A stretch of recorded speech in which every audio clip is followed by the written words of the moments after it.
Infinite संभावनाएं हो सकती है, अनंत संभावनाएं हो सकती है। जी सर। तो इसलिए एक तरह से वो इशारा कर रहे हैं कि हम बहुत लिमिटेड जान सकते हैं। अभी आप लोग कंटेम्प्रेरी वेस्टर्न फिलोसफी पढ़ना शुरू कर रहे हैं, और जब हम अपने टॉपिक्स को पढ़ाएंगे तो बीच बीच में आपको कंटेम्प्रेरी वेस्टर्न भी पढ़ा देंगे।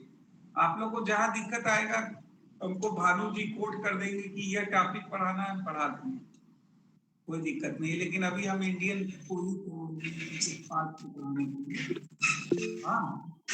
सर ये क्वेश्चन था सर कि आप कल भी चले गए थे जल्दी और आते ही टॉपिक शुरू हो जाता, तो यही डिस्कशन करना था थोड़ा कि मतलब अब जब 3-4 दिन बाद ये बेस क्रिएट करने के बाद इंडियन में क्या पोर्शन स्टार्ट करोगे आप? ओनली एपिस्टेमोलॉजी टच करोगे या मेटाफिजिक्स भी, या दोनों साथ में चलेगा?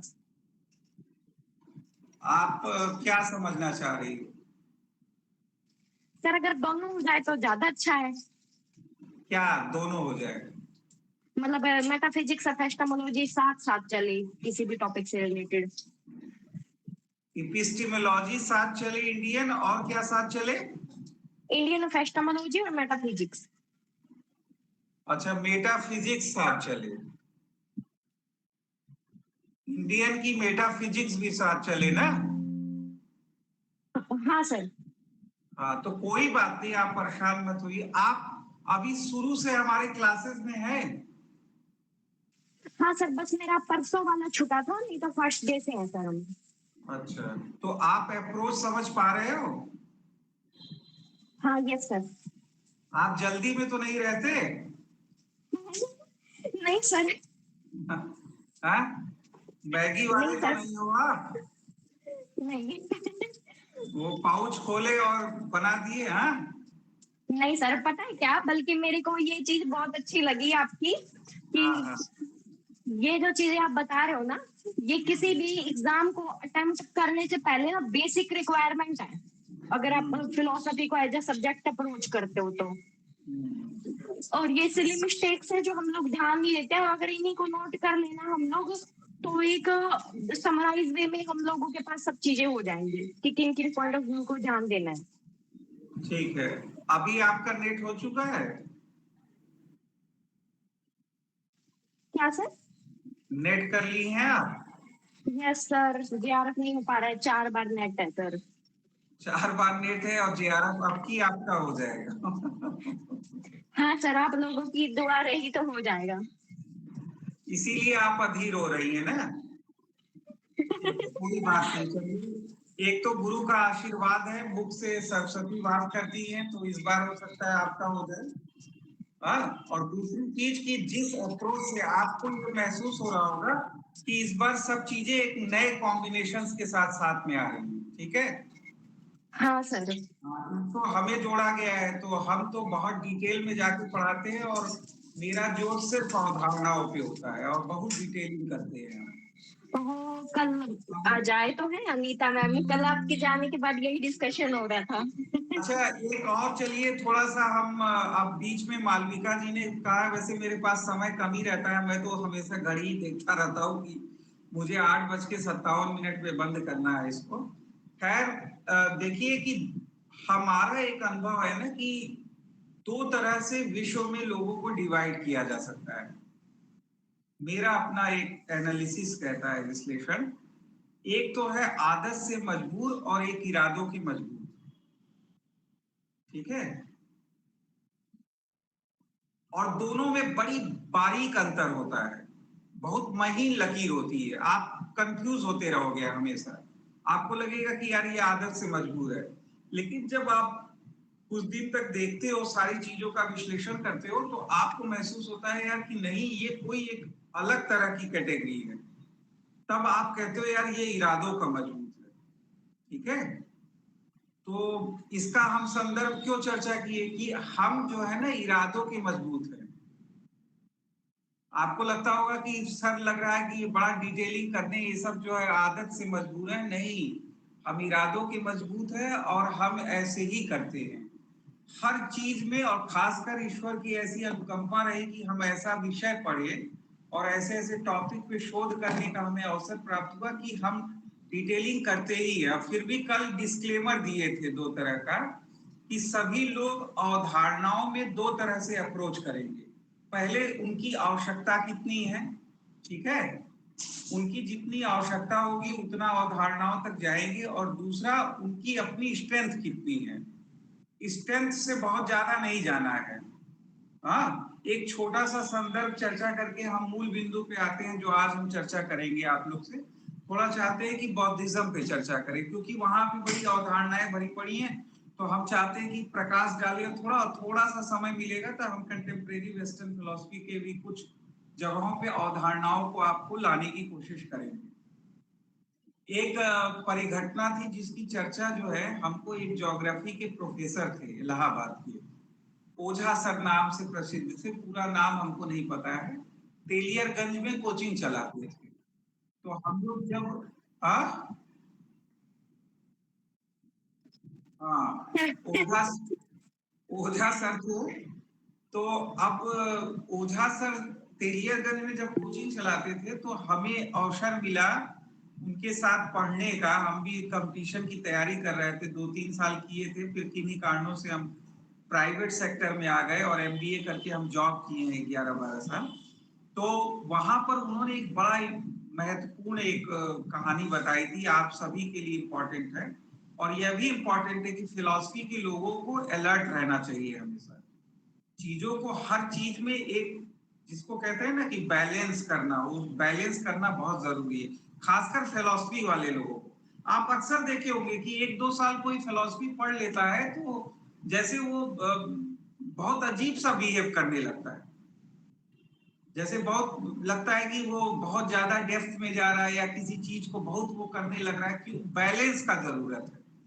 क्योंकि मैं इसलिए कह रहा हूं क्योंकि मैं आप लोगों को तथ्यों से अवधारणाओं की ओर ले जा रहा हूं, तो अवधारणाओं की ओर जाने में डेप्थ में जाना पड़ता है, इसलिए मेरी जिम्मेदारी भी है कि हम आपको अलर्ट भी करते रहे, कि ऐसा नहीं कि यहाँ जो हमारे साथ पढ़ रहे हैं 20-25-30 लोग, इनमें से कुछ लोग अवधारणाओं में जाते जाते पता चला हिमालय पे चले गए, ठीक है, तो यह हम नहीं चाहते।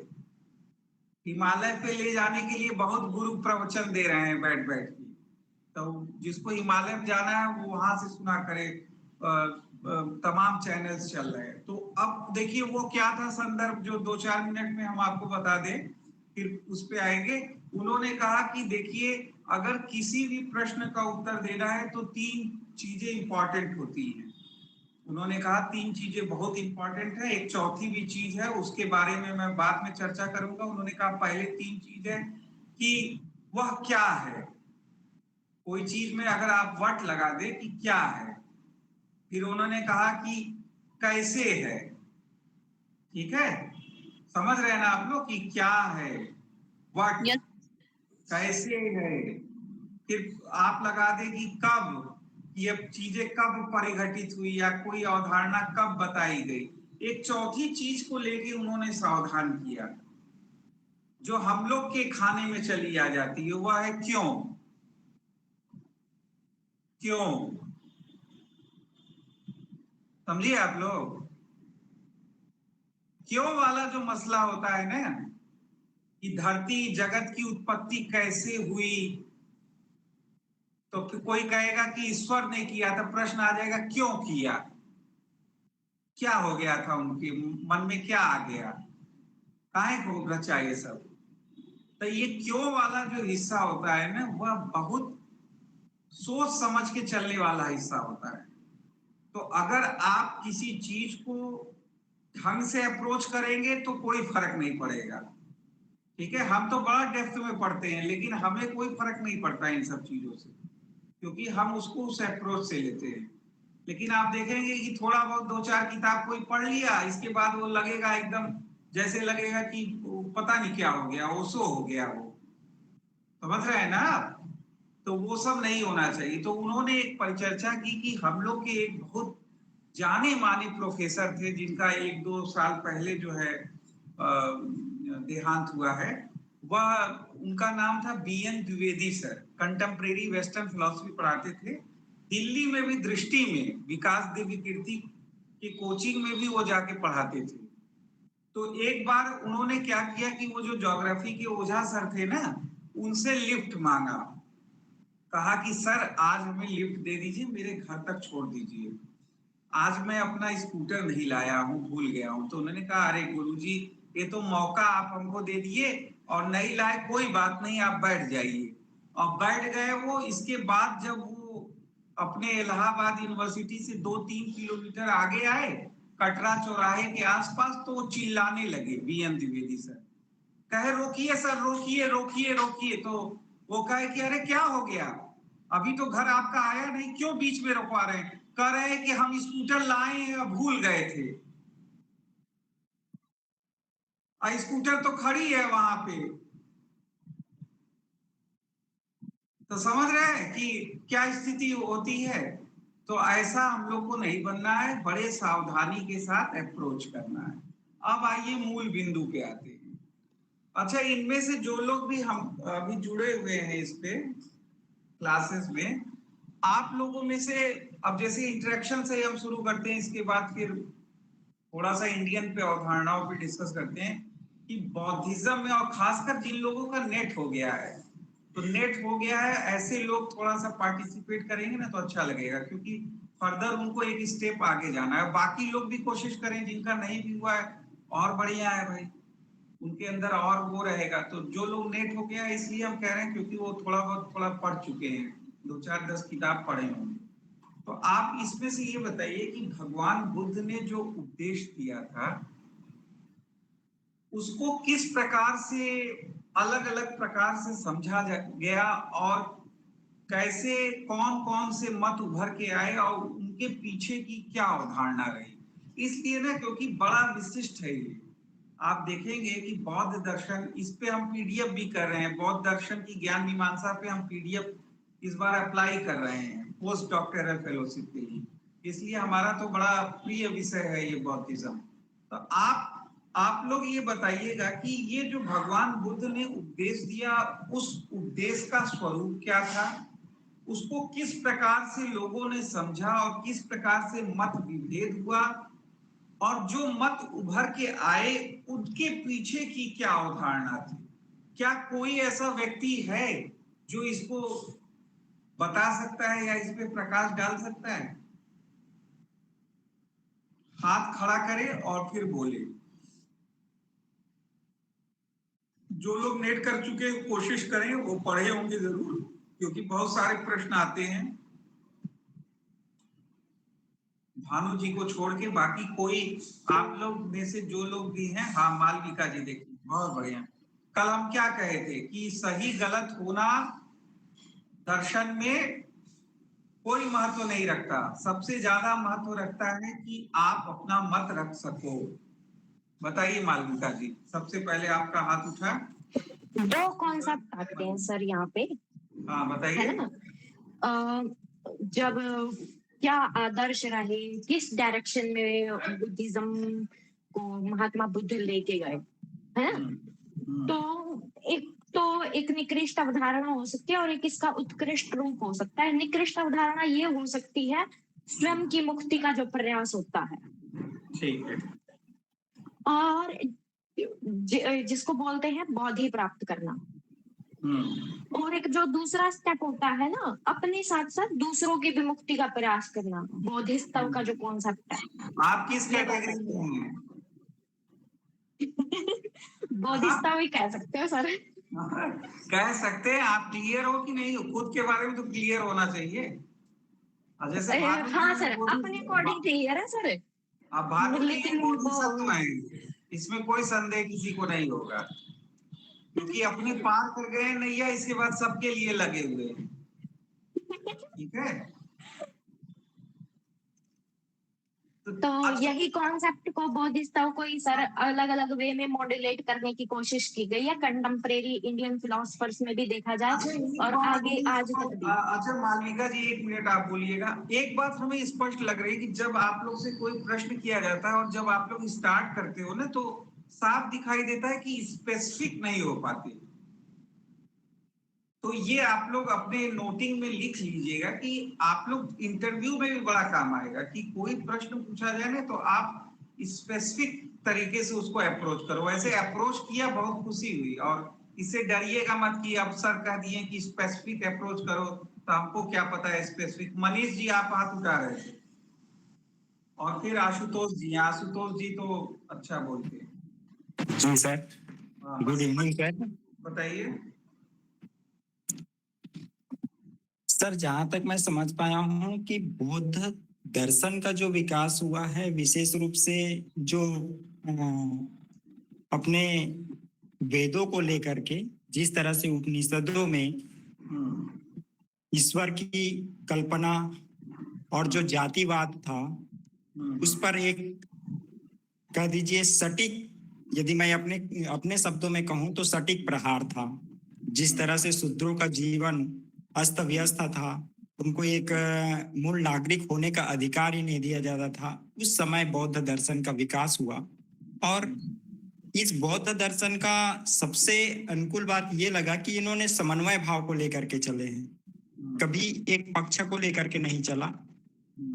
समन्वय भाव की वजह से ही इनमें समता भाव देखा गया और ये अपना तरोतर विकास करते गए सर। और इसमें जिस तरह से मालिका दीदी ने बताया, दो पंथ, जब ये सर्वप्रथम तो भगवान बुद्ध को एक आदर्श पुरुष में देखा गया, लेकिन बाद में उसके जो दो हिमयान और महायान दो भाग में विभाजित हुआ, उसके पीछे भी ये कुछ मैंने जो जाना सर, उसमें ये है कि एक तो कहते हैं कि केवल अपना ही विकास करना, मतलब वो स्त्रियों का बिल्कुल भी मुक्ति नहीं हो सकता इत्यादि बातों लेकर चलता है। लेकिन महायान कहता है कि नहीं, स्त्री अपना कल्याण कर सकती है, उनको भी हमें सहभागिता देनी चाहिए। इस तरह से दोनों धाराओं में विक्षेप होने लगा सर। तो चलिए आप लोग इस मनीष कुमार जी बहुत अच्छा लगा, बहुत बढ़िया, धन्यवाद। आप देखिए स्पेसिफिक नहीं हो रहा, आप लोग स्पेसिफिक नहीं हो रहे हो ना, तो थोड़ा सा मैं थोड़ा सा अंडरलाइन करके फिर आप लोग से अप्रोच कर रहा हूँ। आशुतोष जी अब उत्तर देंगे कि तात्विक अवधारणा के संदर्भ में थोड़ा सा प्रकाश डालिए, क्योंकि जो विभेद हुआ ना वो तात्विक अवधारणा के संदर्भ में हुआ, तो उस पर थोड़ा सा प्रकाश डालिए आशुतोष जी।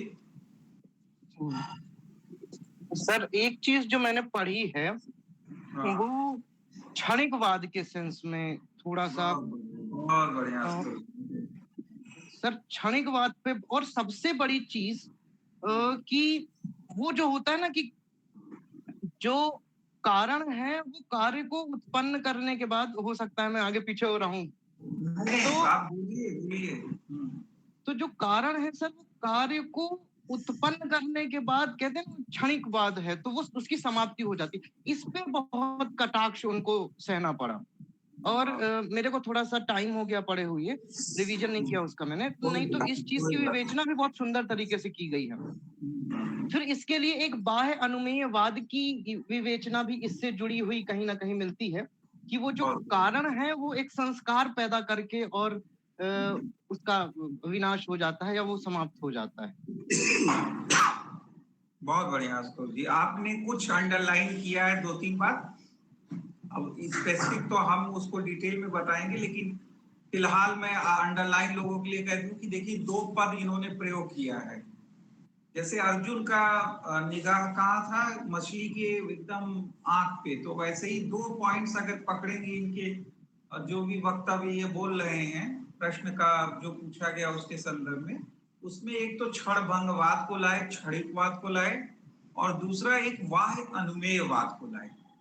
ठीक है, तो अब इसमें जो क्षणिकवाद क्षण भंगवाद है और जो बाह्य अनुमेयवाद है, बाह्य अनुमेयवाद एक ज्ञान मीमांसी अवधारणा है। किसकी है, यह तथ्यात्मक प्रश्न है। क्यों है, ऐसा क्यों है, इसके पीछे की अवधारणा क्या है, यह अवधारणात्मक प्रश्न हो जाएगा। तो हल्का सा उन्होंने एक अंडरलाइन किया। अब अनूप सिंह जी हैं, उनको भी सुन लेते हैं, और फिर अगर कोई बोलना चाहेगा तो फिर हम थोड़ा सा प्रकाश डालेंगे। और मालविका जी भी अभी फिर से हाथ उठा के बैठी हैं। जी सर, बातों की मजबूत नहीं सर, वो हैंड रेज दोबारा से नहीं है सर। सर हम कहाँ तक समझ पाए हैं, जो मतलब कि बौद्ध धर्म महायान में मतलब विभाजित हुआ सर, तो पहला कारण ये हो सकता है सर, क्योंकि उनका मतलब कि लिखित उसमें लिपिबद्ध नहीं था, जितने उद्देश्य थे उनके बुद्ध के, तो पहली बात तो लिपिबद्ध नहीं थे। और जो 14 व्याख्यात प्रश्न थे तो उन्हीं को लेकर सर मतभेद हुआ था, जिनके वजह से सर हीनयान महायान में वो विभाजित हुए थे। बहुत बढ़िया अनुज जी। देखिए इन्होंने भी कुछ प्रकाश डाला, कुछ प्रकाश आशुतोष जी ने डाला, जो दो पद का प्रयोग किया उन्होंने। एक तो इन्होंने कहा क्षणभंगवाद, एक कहा वाय अनुमेयवाद, और इन्होंने कहा 14 अव्याकृत प्रश्न थे। 14 अव्याकृत प्रश्नों को लेके मतभेद हुआ और इसलिए जो है डिवीजन हुआ। और कोई कुछ, अविराज जी आप वेस्टर्न में ही लग रहा है ज्यादा इंटरेस्ट रखते हैं, आप भी कुछ प्रकाश डालेंगे? नहीं सर, एक्चुअली मैं बाहर ही हूँ अभी, तो ज्यादा बोल नहीं पाऊंगा। कोई बात नहीं, आप सुनिए आज एकदम एकाग्रचित होके, कोई बात नहीं। और कोई कुछ कहीं से, कोई आशा की किरण?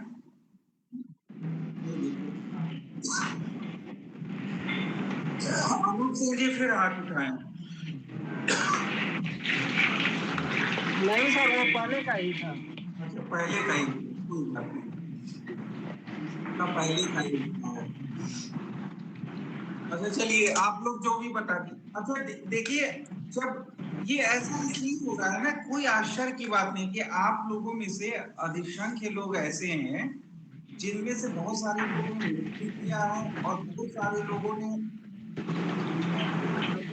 है, लेकिन साफ दिख रहा है कि आप संतोष सर, आपका माइक चालू है, बंद कर लीजिए। बंद है क्या माइक? सर ये कोई और जुड़े हैं कि आप ही का है सर? नहीं कोई और है। संतोष भैया का माइक ऑन है, जिसके लिए वो पीछे हो रहा है। संतोष जी अनम्यूट कर लें आप। मुझे लग रहा है स्कूटर से कहीं जा रहा है। जी सर जी, वो सुन नहीं पा रहे। दीवानगी मत रखो भाई, राहुल भैया हो गया। स्कूटर चलाते समय मत सुनो इसको, नहीं तो पक्का एक्सीडेंट हो जाएगा। ये कोई गाना भजन नहीं चल रहा है यहाँ अभी शुरू हो जाएगा, पता चला ध्यान चला गया कहीं कि कारण कार्य से उत्पन्न हो रहा है कि नहीं, वो तो हो रहा है, उसके पहले सत था कि असत था, पता चला इसी में गड्ढे में चले गए। सर इससे मुझे एक शेर याद आया, इजाजत हो तो मैं बोलूं? आदाब इरशाद, कि आदाब मंदिर में चाहे कितने भी भजन गाया करें, ये मैकदा है यहाँ तहजीब से आया करें। बहुत सही, बहुत अच्छा, बहुत अच्छा। चलिए सब लोग क्लैपिंग कर दीजिए।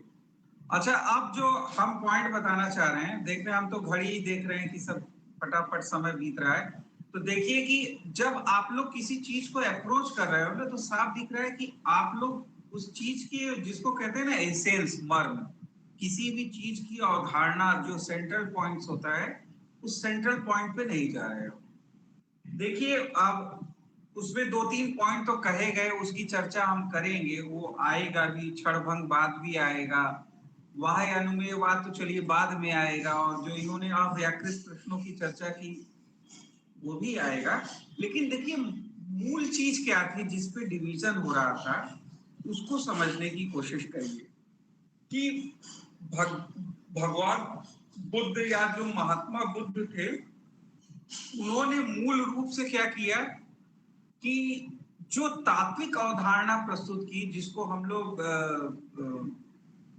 दार्शनिक शब्दावली में कहते हैं, जिसको निरपेक्ष आध्यात्मवाद की स्थापना का प्रयास किया, ठीक है, या हम इसको कह सकते हैं आध्यात्मिक निरपेक्षवाद को स्थापित करने की कोशिश की उन्होंने।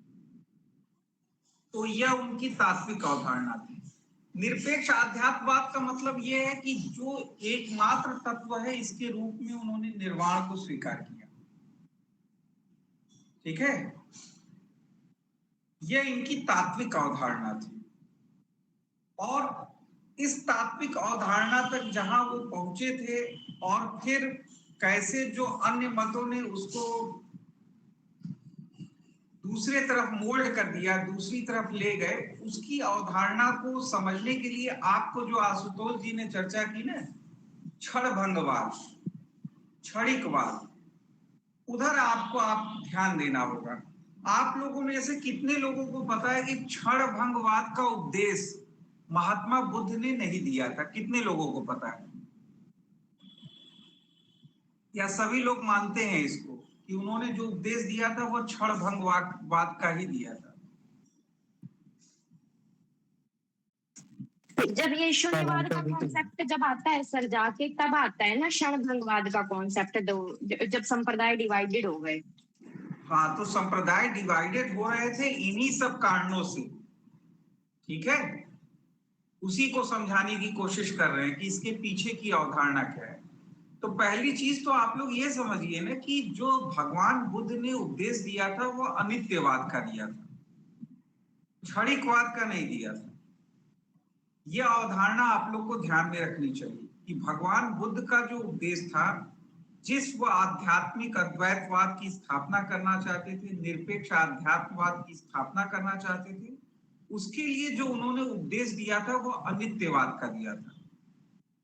अनित्यवाद मतलब सर्वम अनित्यम, सब कुछ क्या है? अनित्य है। और जो सेंट्रल पॉइंट था वो है प्रतीत्य समुत्पाद। आप लोग ने सुना होगा इसका नाम, प्रतीत्य समुत्पाद।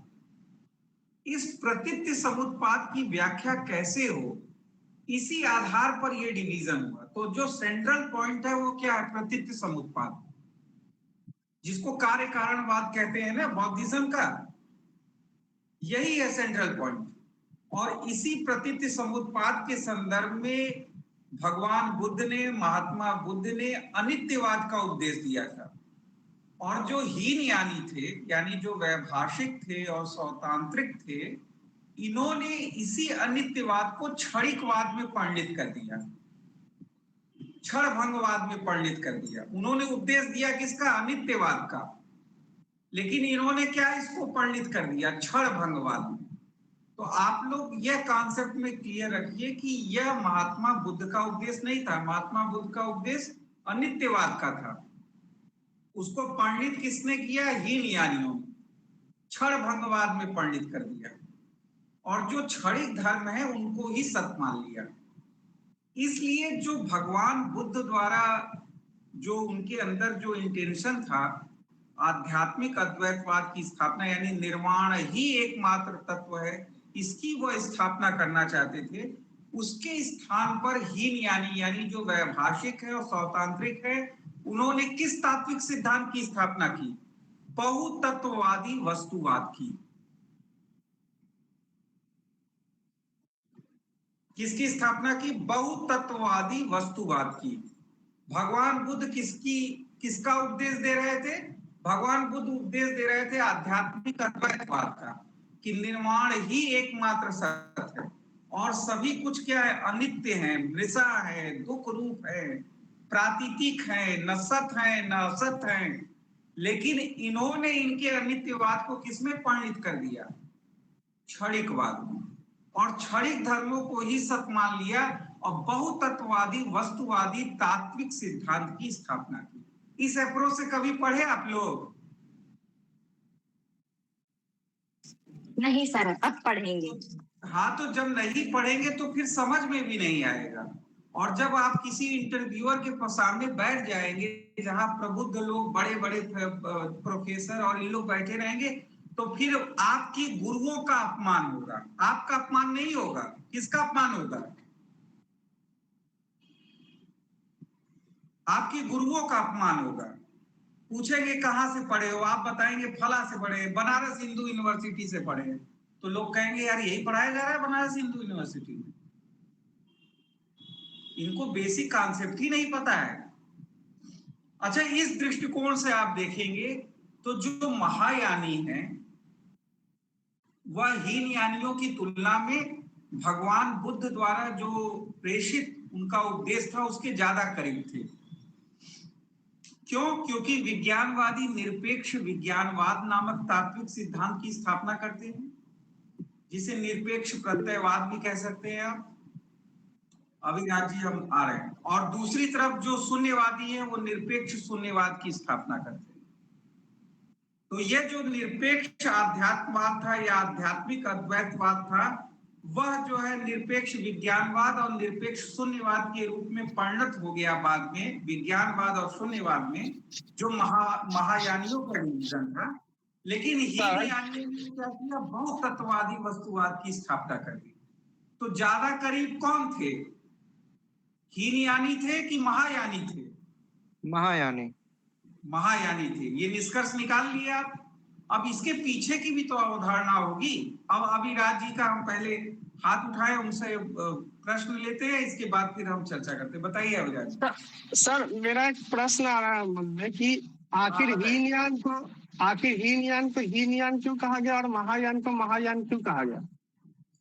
देखिए, ये सब तथ्यात्मक प्रश्न है, ठीक है, हम बता दे रहे हैं आपको, लेकिन इसके पीछे कोई अवधारणा नहीं है। आप लोग किसी भी साधारण टेक्स्ट बुक को उठाएंगे तो उसमें मिलेगा हीनयान मतलब जो है छोटी गाड़ी, और जो है महायान मतलब बड़ी गाड़ी। तो देखिए, ये डिवीजन जब हुआ ना, जब द्वितीय बौद्ध संहिता हुई थी, थोड़ा बहुत फैक्ट्स हम पढ़ते रहते हैं, लेकिन मेरा ध्यान बहुत अवधारणाओं पे ही होता है। आई थिंक जहां तक मैं करेक्ट हूं, आप लोग करेक्ट कर लीजिएगा, कि द्वितीय बौद्ध संहिता के बाद जो है कुछ भिक्षुओं को बहिष्कृत कर दिया गया, ठीक है। जो स्टार्टिंग का अवधारणा था वह स्थविरवादियों का था। स्थविरवाद भी सुने होंगे आप। स्थविरवाद ही बाद में वैभाषिक और स्वतांत्रिक में परिणित हो गया, ठीक है। तो ये जो स्थविरवादी थे, इन्होंने द्वितीय बौद्ध संहिता में कुछ भिक्षुओं को पाप भिक्षु कह के, निकृष्ट कह के इनको बहिष्कृत कर दिया, बाहर निकाल दिया।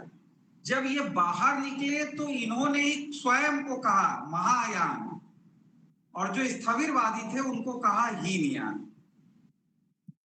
ठीक है। तो यह जो नामकरण दिया गया है, यह महायानियों द्वारा ही दिया गया है, जो द्वितीय बौद्ध संहिता में बहिष्कृत हो गए।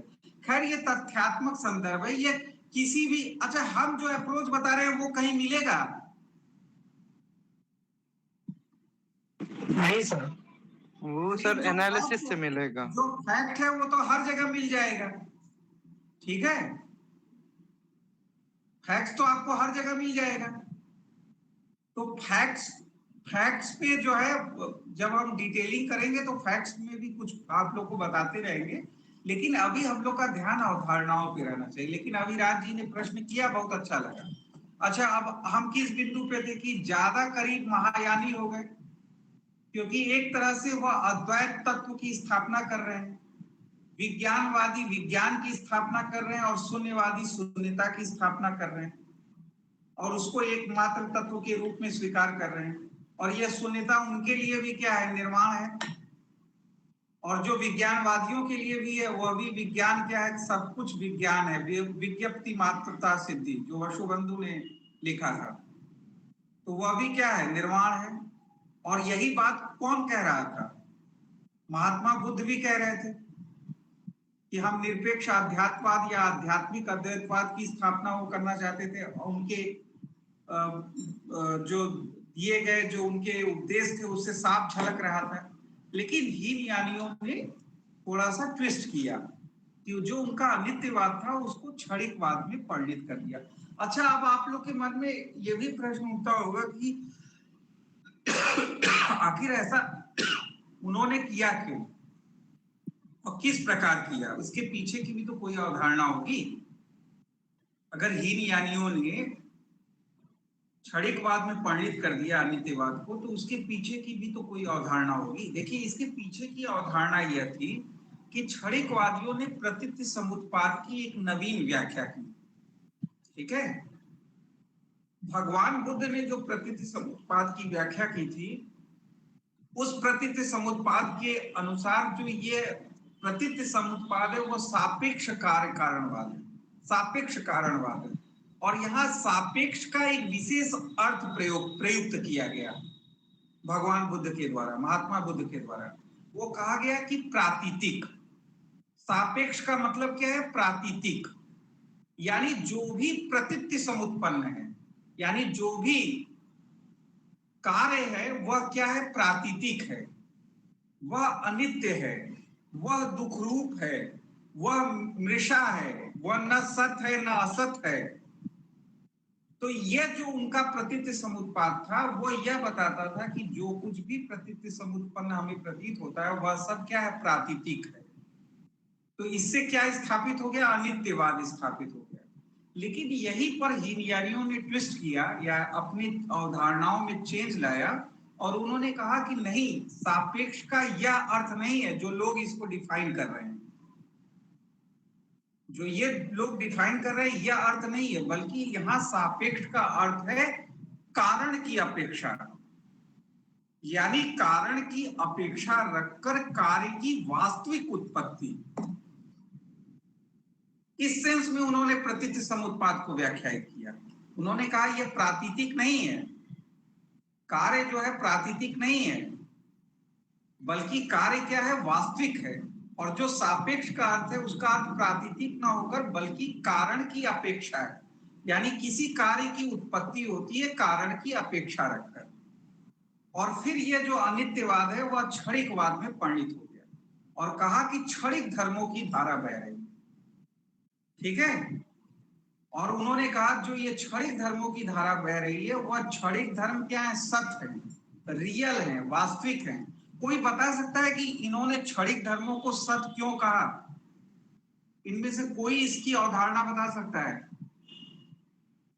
कि हीनयानियों ने क्षणिक धर्मों को सत्य क्यों कहा? अविराज जी बताइए।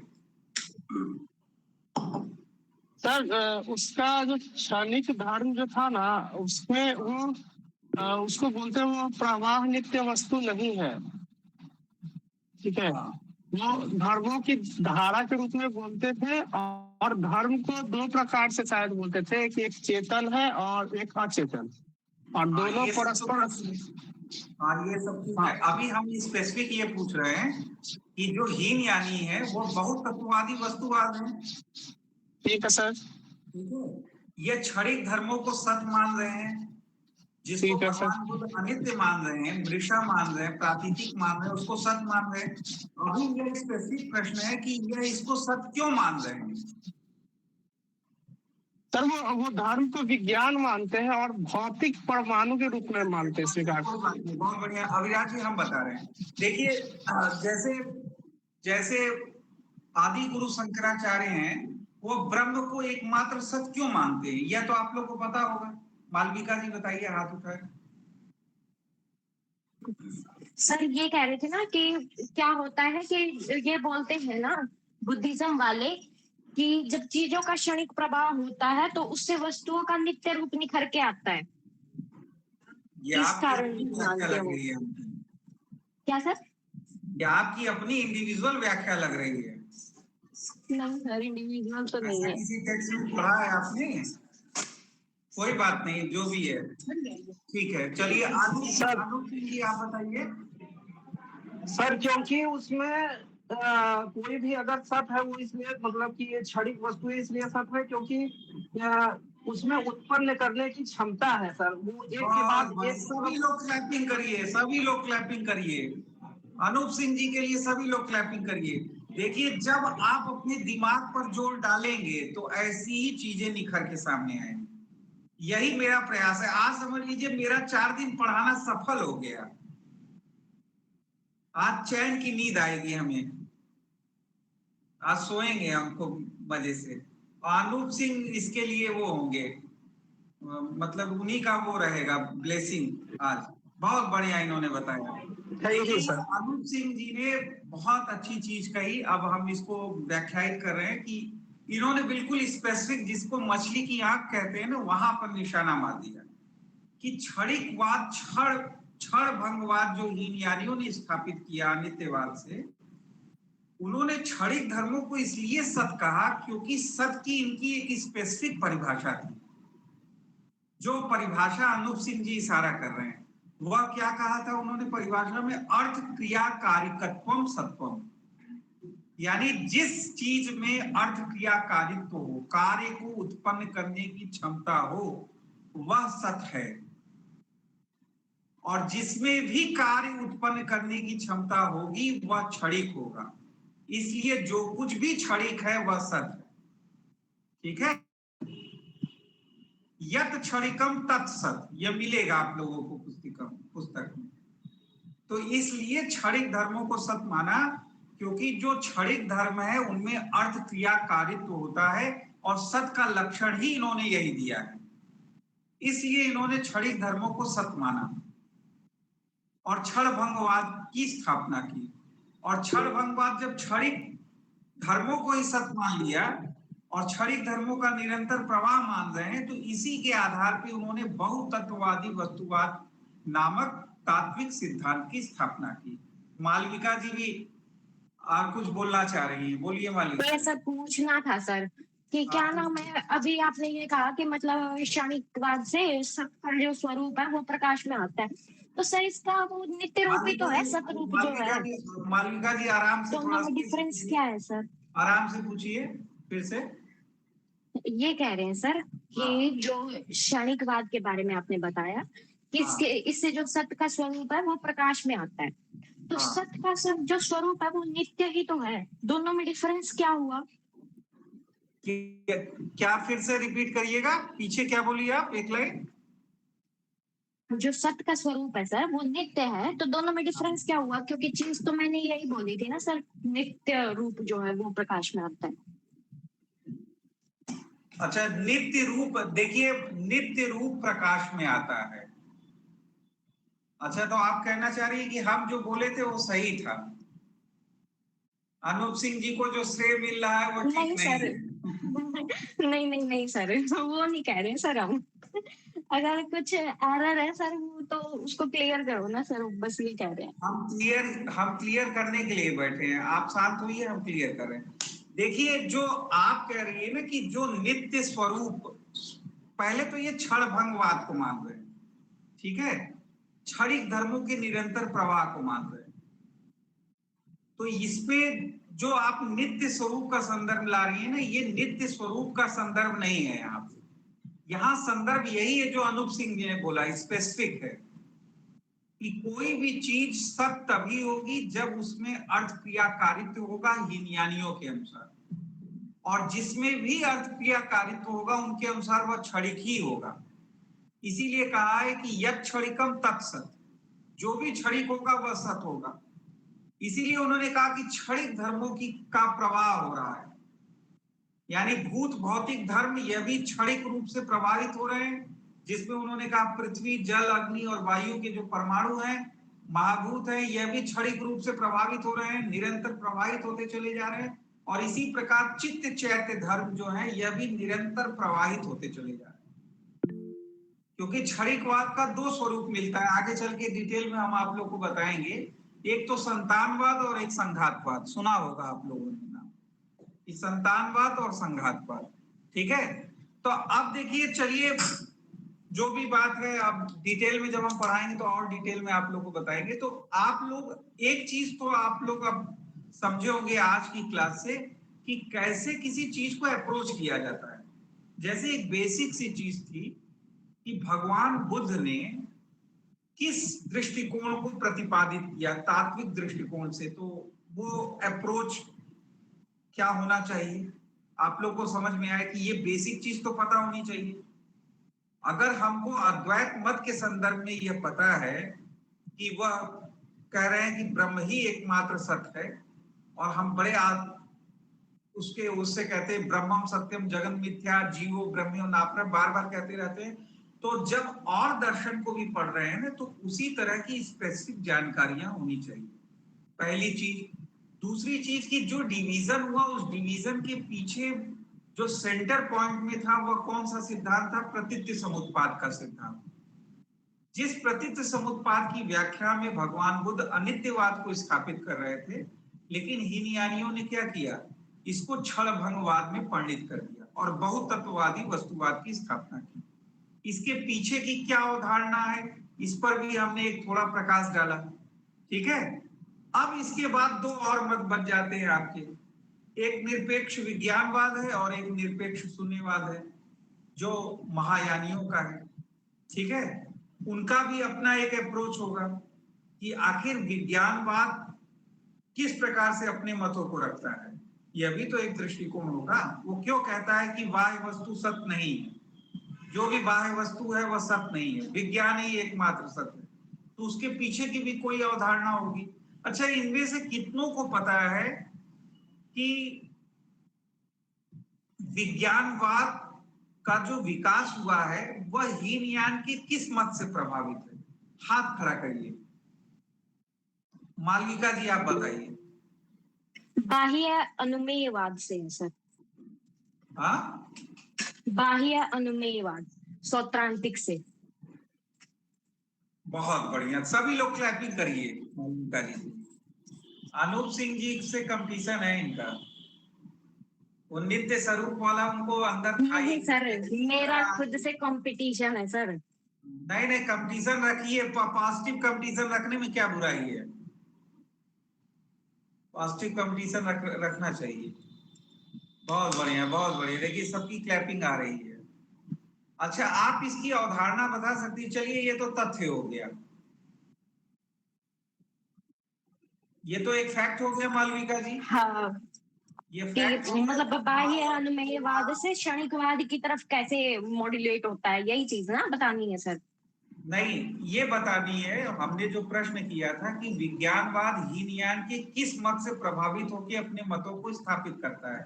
विज्ञानवाद। तो आपने जो उत्तर दिया बिल्कुल सही है, लेकिन फैक्ट है ना ये कि सौतांत्रिक बाह्य अनुमेयवाद से प्रभावित होता है। ये एक फैक्ट है। इसके पीछे कोई अवधारणा होगी, वो अवधारणा पता है आपको? जैसे कि बाह्य अनुमेयवाद में सर ज्यादा सटीक तो नहीं कह पाएंगे सर, लेकिन इतना कह सकते हैं कि जो बाह्य अनुमेयवाद से ये हुआ कि जो चीजें हैं वो आंतरिक की तरफ चली गई, आंतरिक स्वरूप प्रकाश में आया। और वैसे ही जो विज्ञानवाद है वो आर्य विज्ञान का जो कॉन्सेप्ट देता है उसमें भी यही आंतरिकता की बात करता है कि चीजें विज्ञान रूप है। कुछ अवधारणाएं, कुछ आप सही, क्योंकि थोड़ी सी अवधारणा आप पकड़ रही है तो इसलिए सही है। मीनू जी बताइए, आप भी बताइए कुछ, हाथ खड़ा किए हैं आप, बताइए। सर कुछ चीजें याद आ रही हैं तो कोशिश करेंगे। बताइए। विज्ञानवाद ये कहता है कि बाहर की जो भी वस्तुएं हैं वो सच नहीं है, उसका हम सिर्फ अनुमान कर सकते हैं। जैसे कि वो कहते हैं कि अगर हम खाना खा रहे हैं तो हम खाना नहीं खा रहे हैं, हम विचारों को खा रहे हैं। तो वो कहते हैं कि सब कुछ विचार है, बाहर जो वस्तुएं हमें दिखती हैं वो सच नहीं है, मतलब वस्तु नहीं है, विचार ही है। ठीक है। विज्ञानवाद ये कहता है कि सब कुछ जो है विज्ञान ही है, विचार जिसको ये कह रही, सब कुछ विज्ञान ही है। हाँ, ठीक है।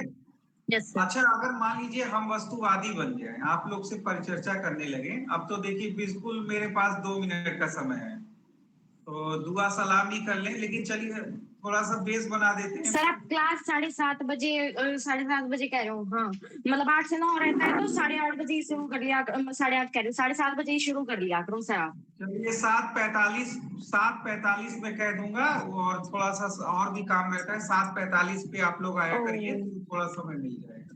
हाँ सर, तो कल से ये शेड्यूल में मेंशन हो जाएगा। कल से अपडेट भानु जी कर देंगे, 7:45 पे आ जाइएगा आप लोग, और बाकी क्लास आप लोग की रहती है कंटेम्प्रेरी। सर एक कॉन्सेप्ट हम और मिस कर रहे हैं क्या इसमें? बताइए। ये जो चर्चा हम करते हैं स्वलक्षण के बारे में, हाँ, और फिर उसमें संगात और संतति की बात आती है, तो उसको कहीं हम मिस तो नहीं कर रहे हैं? ऐसा तो नहीं लग रहा। जब आप हमारे साथ हैं तो कुछ मिस तो नहीं कर पाएंगे आप लोग कुछ मिस करेंगे तो हम मिस होने ही नहीं देंगे। और सर लास्ट में एक और बात, आप जल्दी में चले जाएंगे।